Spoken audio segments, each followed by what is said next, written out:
It's no secret that the more time you spend on the mat, the better you're gonna get at jiu-jitsu.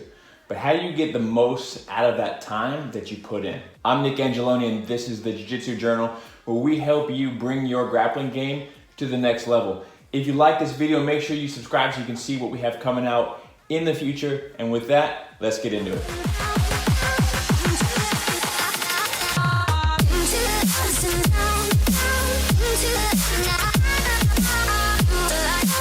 Okay, so the first tip that I would recommend is to set very specific goals, write them down, and then leave them around the house or around your car for you to see as reminders on your way to jiu-jitsu.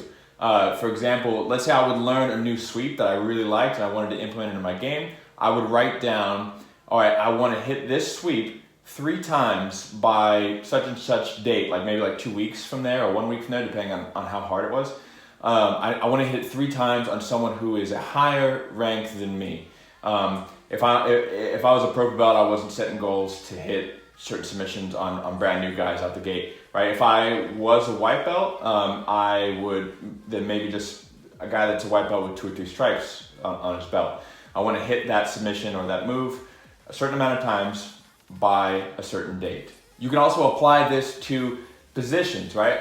Say if I wasn't very good at escaping side control, the goal would be, okay, I want to get to side control and I want to escape successfully a certain amount of times by a certain date.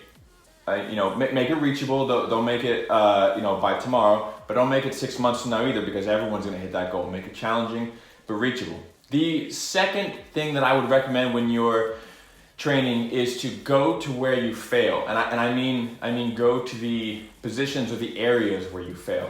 So the example that comes to mind is that when I was like a blue belt, purple belt, there was this guy that I used to train with. He was super good at guillotines, okay? And he used to always say like, man, you keep putting yourself there. And I'm like, I know, I'm doing it intentionally, because I don't want to just avoid what you're good at. I want to go there, I want to get in that position, and I want to keep getting choked, and eventually I'm going to try different things, I'm going to figure it out.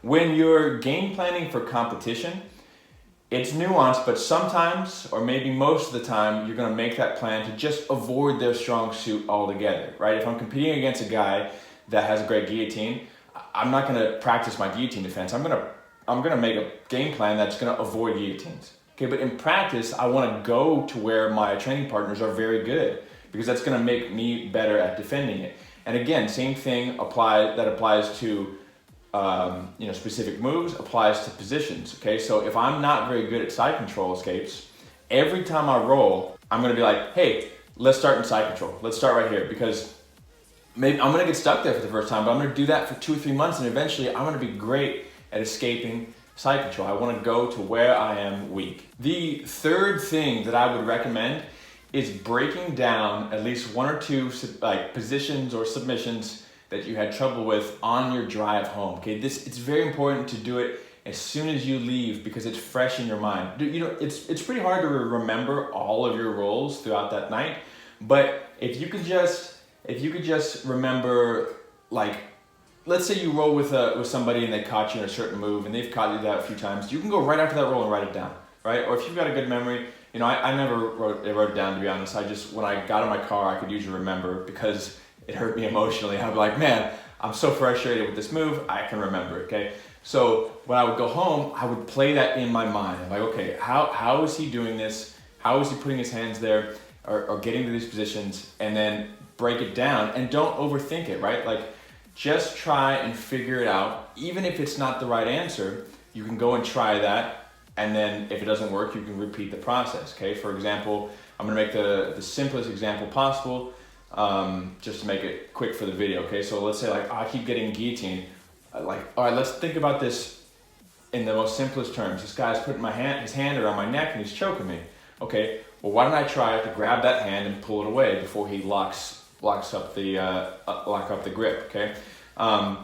It's gonna get a lot more complicated than that, but try to think it through. So let's say, you go in your car and you're driving home and you broke something down. You're like, okay, I have an idea for how I'm going to deal with this next time. Maybe you won't remember maybe you will. For me, I would think about it, and I would feel like that was in the back of my head, because I was so obsessed with jiu-jitsu, or I am, that it's on my mind throughout the rest of the day or the night, and then I would remember when I came to practice the next day. So, but if not, then maybe write that down. And even if you forget it, okay, you're training your brain to break down jiu-jitsu moves and how the concepts of jiu-jitsu apply to each other. Okay, you're learning jiu-jitsu on a conceptual level. Okay, and it's going to help you so that even when you get into other positions, even if you don't remember specifically how to escape, you understand better how things work and how jiu-jitsu works, and you're able to apply that thought process to that specific position.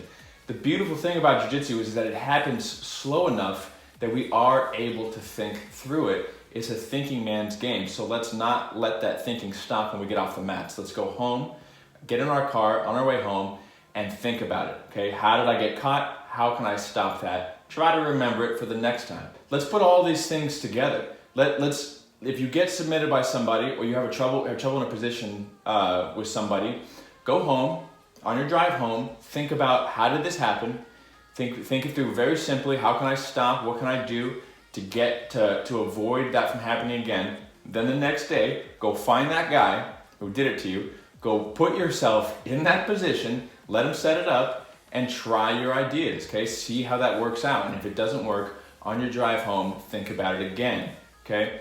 The one extra thing that I will add to this is, if you're training in a place that has an instructor whose advice you trust, okay? And if you're not, you should find a different gym, okay? But go and ask your instructor, okay? So try to figure it out yourself 2-3 times. And if it's not working, go to your instructor and say, hey, this is what's happening. What can I do? And then apply his advice. But try to figure it out yourself first, all right? Okay, everybody, those are my 3 tips that will help you realize your greatest jiu-jitsu potential, okay?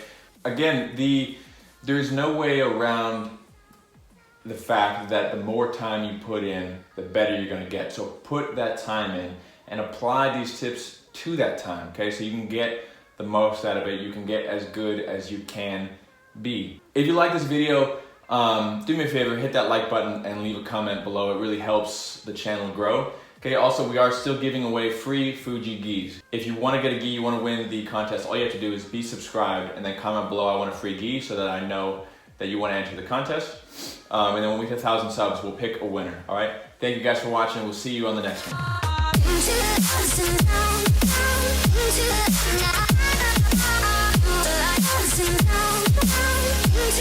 one.